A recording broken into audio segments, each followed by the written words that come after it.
Sejam bem-vindos à Caverna do Morcego. Vamos lá para as nossas discussões com os próximos títulos anunciados da editora Panini Comics para julho dessa vez. Foi anunciado no dia 30 de abril os próximos lançamentos. Tivemos uma novidade importante envolvendo a volta dos formatinhos, os formatinhos entre aspas, e alguns bons lançamentos do universo do morcego. E obviamente, como faz parte de toda a rede social, o formatinho novo vai render alguma polêmicazinha envolvendo a questão do preço. Como sempre. Polêmica justa, polêmica injusta, é uma discussão que a gente pode ter aqui. Vamos lá comentar todos os lançamentos e trago as minhas perspectivas também, mas antes que eu discutir, comentar este vídeo e ao mesmo tempo se inscreva no canal se você é novo ou nova. Sempre tem informações vendo quadrinhos do Batman por aqui. Então aperte o botão de inscrição, aperte o sininho e bora lá. E vamos começar falando então sobre a volta do título Batman Especial. Essa era uma revista que estava publicando as histórias do I Am Batman, lá do Jace Fox, havia sido finalizada e agora volta, inclusive com a numeração aqui 114. Então você tem a publicação dessa nova revista mensal do Homem-Morcego que está saindo lá fora, que é Batman e Robin, do Joshua Williamson, com a arte do Simori, de Mil e ao mesmo tempo do Howard Porter. É um título que tem focado bastante na relação pai e filho, com o Bruce e o Damian está muito mais tranquilo nessa história aqui. Se você ainda tem aquela visão do moleque pianteiro chato pra caramba, você pode dar uma boa surpreendida lendo esse título aqui com o Damian sendo um cara um pouco mais tranquilo. Eu cheguei a fazer resenha das 3 primeiras edições e depois eu esperei chegar aqui no Brasil pra gente comentar no todo aí essa revista. Mas eu tava gostando no começo, eu tava achando interessante a dinâmica. Eu só não curto muito o desenho do Simone de Mil. É um desenho que ele é bonito, acredito, como estático, ou melhor, como capa, mas dentro de uma narrativa de um quadrinho, pra mim, ela não me gera tanto atrativo assim, eu diria, né? É uma narrativa que às vezes me pode parecer um pouco confusa. Mas ainda assim, não acho que é um título a se desperdiçar. Acho que vale a pena se você gosta muito da dupla dinâmica pai e filho. Temos aqui um relançamento que é Batman Sinal Macabra, com o roteiro de Mike Mignola e Richard Pace e a arte de Dennis Jenk e Troy Nixey. Aqui essa história ela só é escrita pelo Mike Mignola, tá? E o Mignola faz as capas também, ela não é desenhada. Esse quadrinho inclusive foi adaptado para uma animação recentemente, em 2023, saiu lá nos Estados Unidos, aqui no Brasil também se encontra na Max para assistir. E a animação ela é muito parecida com o quadrinho, muda uma coisinha aqui, um detalhe ali, mas é bem igualzinho praticamente. Confesso que o quadrinho não me atraiu tanto assim, eu achei uma história um tanto quanto burocrática em alguns momentos, não foi um dos melhores quadrinhos Elseworlds que eu li do Batman. Se você faz uma comparação direta, sei lá, Gotham 1889, até pelos trejeitos aqui, né, estamos falando de um período diferente do outro. Enquanto temos aquele quadrinho lá da Gotham vitoriana, que se passa no século XIX, nós temos aqui uma Gotham do século XX já, que se passa em 1928, todo esse trabalho. Mas aquela outra história lá do Batman é melhor. Essa aqui, se você gosta muito do Lovecraft, das histórias do Lovecraft, essas inspirações, pode ser um bom atrativo para ti. Agora, se não te gera interesse esse tipo de enredo, talvez seja passável. Vale pela curiosidade. É a terceira republicação, se eu não estou enganado, ou a segunda republicação, na verdade. Teve o primeiro lançamento pela Mythos, de uma minissérie em 3 partes. Saiu pela Eagle Moss, agora está sendo pela editora Panini Comics. Não sei se a Panini tinha lançado anteriormente. Mas enfim, só fica informação aí. Realmente não é uma história que me atrai muito. Continuando a saga Batman Cavaleiro Branco, temos aqui o quadrinho Geração Coringa, do Sean Murphy, Katana Collins, o Clay McCormick, com a arte de Mirka Andolfo. Não temos aqui então o Sean Murphy fazendo todo o trabalho, porque é uma espécie de spin-off aqui, essa trama. Tal qual a gente tinha visto lá da Arlequina, que o Sean Murphy só escrevia junto com a esposa dele, aqui nós temos uma coisa parecida.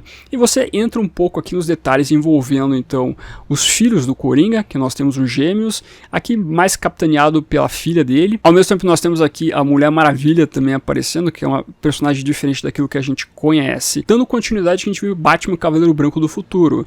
Então você tem que ter lido as histórias anteriores para entender qual que é todo esse contexto. Mas é aquele quadrinho que vai servir para você que gostou das histórias anteriores. O Sean Murphy ainda vai demorar um pouquinho para fazer o próximo passo, que é possivelmente aí Batman Cavaleiro Branco os melhores do mundo, que é trazer o Superman aí para este universo. Foi dado inclusive a deixa no final em Cavaleiro Branco do futuro. Então tá lá mais uma dica aí para quem está acompanhando esse universo do Batman. Completando a trilogia ano 1 ali dos parceiros do Batman, nós tivemos Robin ano 1, tivemos depois Batgirl ano 1, que ainda não foi lançado, mas daqui a pouco deve ser lançado, e agora nós temos Asa Noturna ano 1, que é da mesma equipe, pelo menos no roteiro, que fizeram então os outros Ano 1. E aqui a gente tem a diferença que quem faz a arte é o Scott McDaniel, até porque essas histórias não foram publicadas à parte, uma minissérie à parte, mas sim dentro do título mensal do Asa Noturna.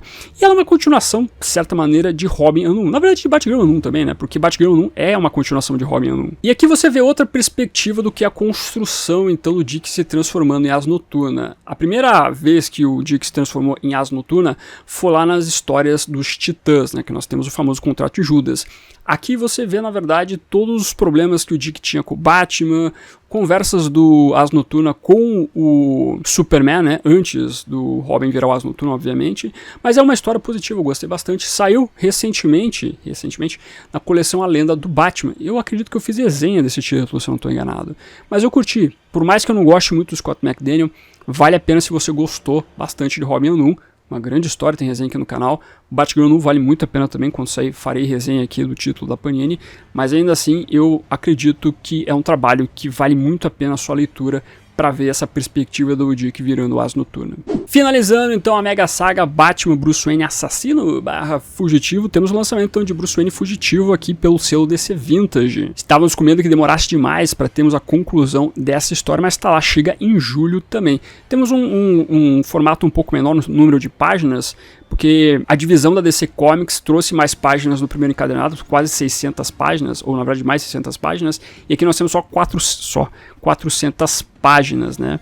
Então é um pouquinho menor e o preço é um pouco menor, entre aspas também. Tudo entre aspas aqui, né? Mas se você gostou da primeira parte, eu curti pra caramba a primeira parte, já fiz resenha aqui também desse quadrinho do assassino, a conclusão é automaticamente um bom momento envolvendo essa mega saga também. Toda a revelação de quem está por trás de todos os crimes, possivelmente você já deve saber, talvez sim, talvez não, mas pelo menos aqui essa capa não dá o spoiler de quem é, né? Eu lembro que o lançamento da Panini lá no passado, o segundo volume dos encadernados dela dava toda a pista, ou melhor, toda a dica, na verdade spoiler mesmo, de quem era a pessoa que acabou trazendo esse transtorno na vida do Bruce. Mas obviamente que a história não vale somente para trazer a revelação aqui do grande mistério, e sim o Batman se encontrando com o Bruce Wayne. Toda a história também tem esse escopo aqui de trabalho, que é o Bruce entendendo, ou melhor, o Batman entendendo a importância do Bruce Wayne na sua vida.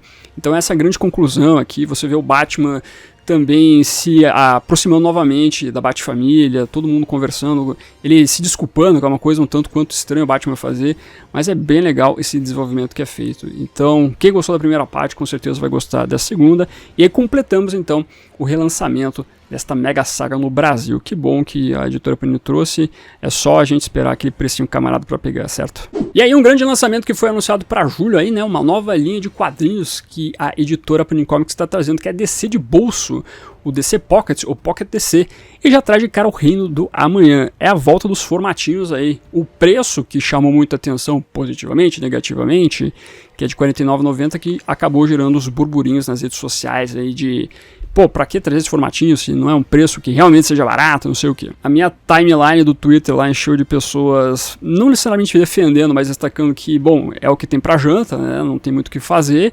Outras pessoas destacando que, pô, a Panini tá maluca, vai lançar quadrinho econômico que não é econômico. Enfim, de qualquer maneira, ela está tentando algo diferente que não é ficar só no luxo, né? Que essa era outra grande discussão. Você tem a discussão do preço e a maneira como você trata os quadrinhos aqui. Tudo é luxo, tudo é capa dura, tudo é papel gostoso, não sei o que. Esse movimento do quadrinho Pocket já estava sendo discutido pela própria DC, que vai lançar, e a partir de julho, se eu não estou enganado, lá nos Estados Unidos, o DC Compact, que é basicamente o formatinho que eu acredito que a editora Panini Comics esteja se baseando nesse formato lá da DC, e ao mesmo tempo o formato lá da Europa, onde a própria Panini europeia já está lançando, que é basicamente você diminuir o formato, praticamente como se fosse ali o formato dos mangás, só tem 1 centímetro um pouquinho a mais ali para os lados, mas é quase a mesma coisa, onde você tenta baratear os custos de produção desse trabalho, ao invés de você lançar um quadrinho com capa dura, com caixinha, não sei mais o que, você tenta diminuir ao máximo a possibilidade de lançar aqui com um preço um pouco menor. R$ 49,90 é um preço econômico? Não, não é um preço econômico. É um preço que ainda está um pouco elevado, mas aí você vai entrar numa discussão que é muito importante, que envolve a gráfica brasileira. Como é que está a questão de produzir, de você conseguir colocar no mercado um quadrinho que seja extremamente barato. Tem como baratear mais? Talvez tivesse. Se você lançasse no formato que seja extremamente descartável, poderia ser uma grande opção.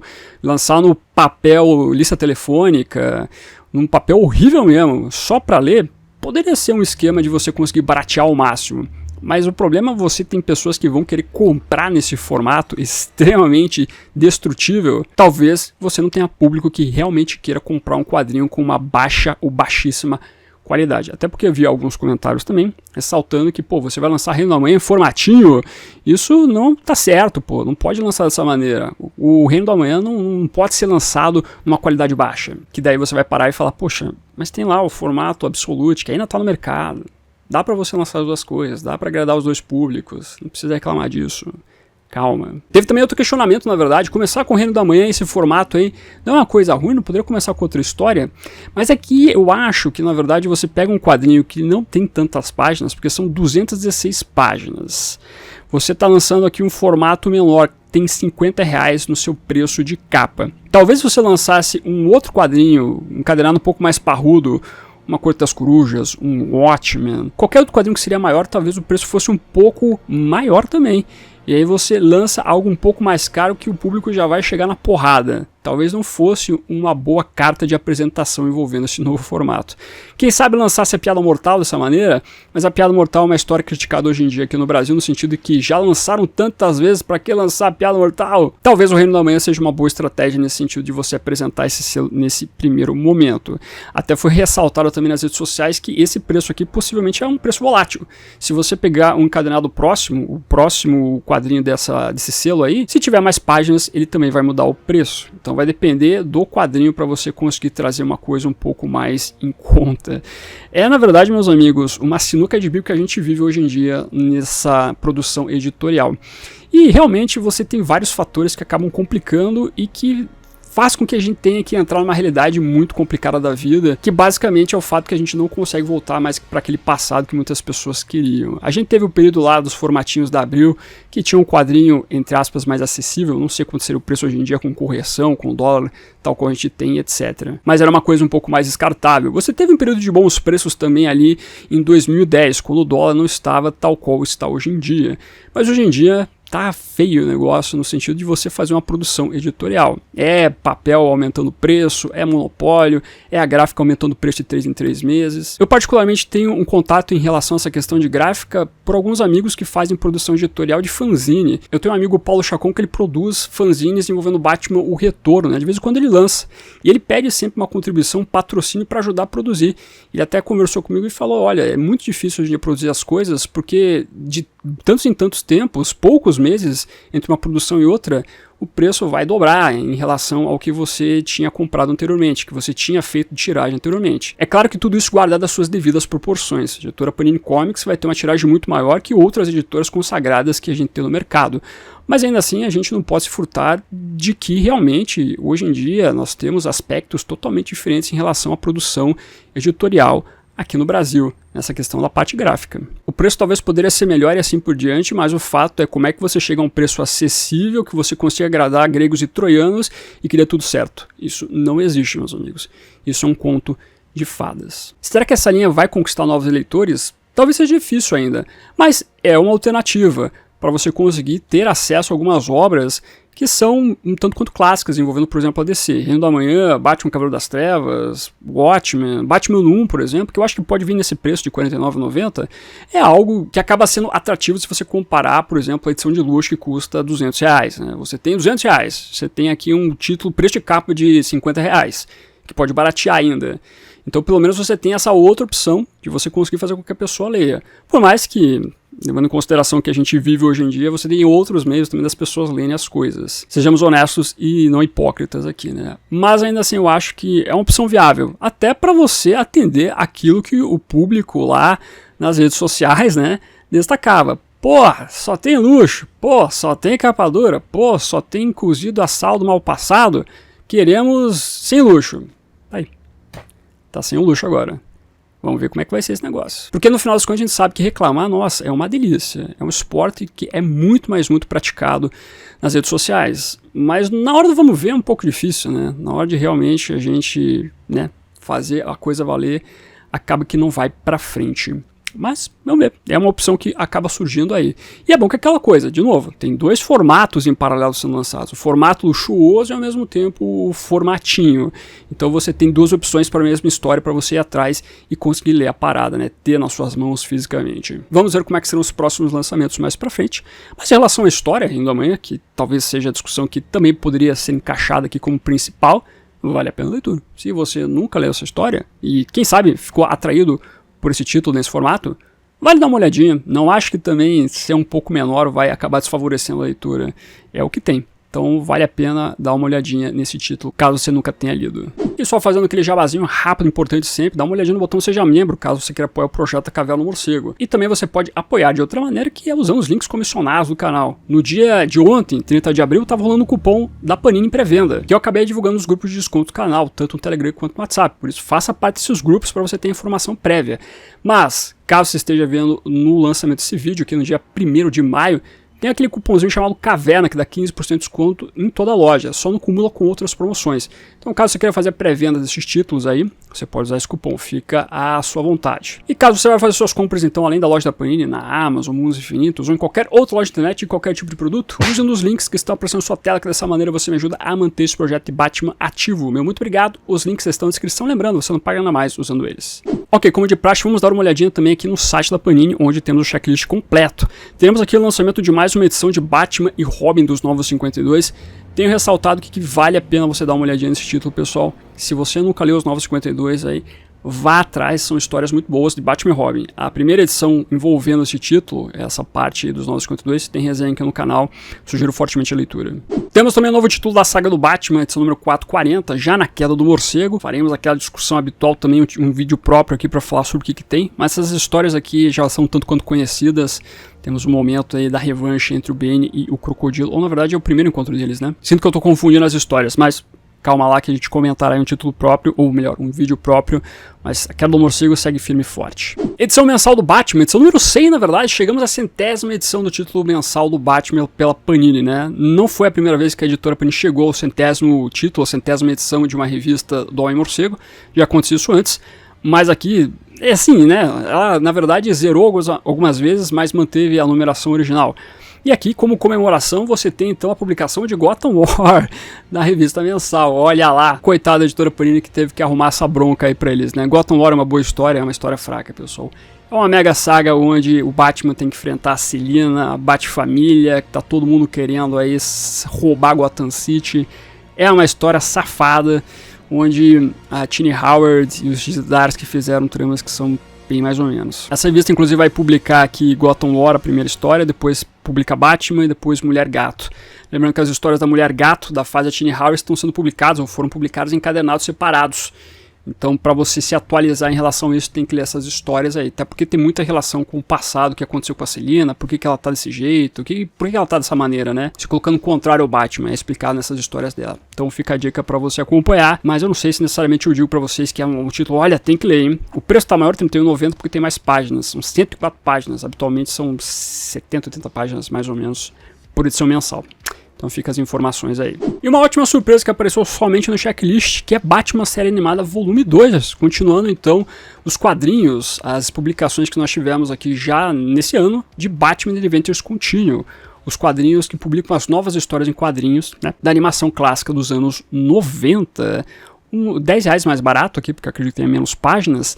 E você tem aqui então a introdução da Corte das Corujas nesse universo. Você tem boas histórias envolvendo a caçadora e tem outras tramas bem interessantes. É o segundo encadernado de 3, tá? Então daqui a pouco a editora Panini Comics vai conseguir publicar então todas essas histórias aí dessa nova fase. Tramas escritas pelo Alan Burnett e pelo Paul Dini, que são os criadores lá da série animada, que são os produtores. Reforço que é um quadrinho para quem gosta da série animada. Eu curti todo esse desenvolvimento. Legal, bacana que a editora Panini está conseguindo lançar. Acredito que até o final do ano eles lancem o terceiro encadenado. Fechamos e aí ficamos no aguardo, né, do Batman Adventures, o primeirão de todo lá. E esse aí eu quero ver a Panini lançar por aqui, hein? Tô afim, hein? Será que vai ser em ônibus? Será que vai ser de outra maneira? O futuro nos dirá. Mas legal, que bom, fico feliz por esse lançamento. Mas agora é sua vez de comentar o que você acha desse lançamento aí Pocket da editora Panini Comics. Tá valendo a pena, não tá valendo a pena? Traga todos os seus comentários aqui embaixo e aproveite e veja outros vídeos do canal com a playlist de checklist comentando aí os lançamentos próximos da editora Panini Comics. Todo mês aqui batendo ponto pra fazer os comentários. Deixa aquele bom e velho emoji de morceguinho pra simbolizar que você ficou até o final do vídeo. Muito obrigado. Curta, compartilhe, se inscreva no canal se você é novo ou nova, marque o sininho pra ser notificado nos vídeos. É isso, vou ficando por aqui. Como sempre, no final do vídeo nós temos os membros do canal, a galerinha que mantém este canalzinho aqui de pé. Agradeço demais a colaboração de vocês, bem como de você que faz suas compras através dos links da Panini, Amazon, Magazine Luiza, Submarino e assim por diante. Meu muito obrigado como sempre, e se você está chegando agora e quiser ajudar o canal, os links estarão na descrição. Aproveita que você tá aí, meu amiguinho, dá uma olhadinha no vídeo que está aparecendo agora. É um vídeo que vale o seu clique. Agradeço a sua companhia, até a próxima e fui.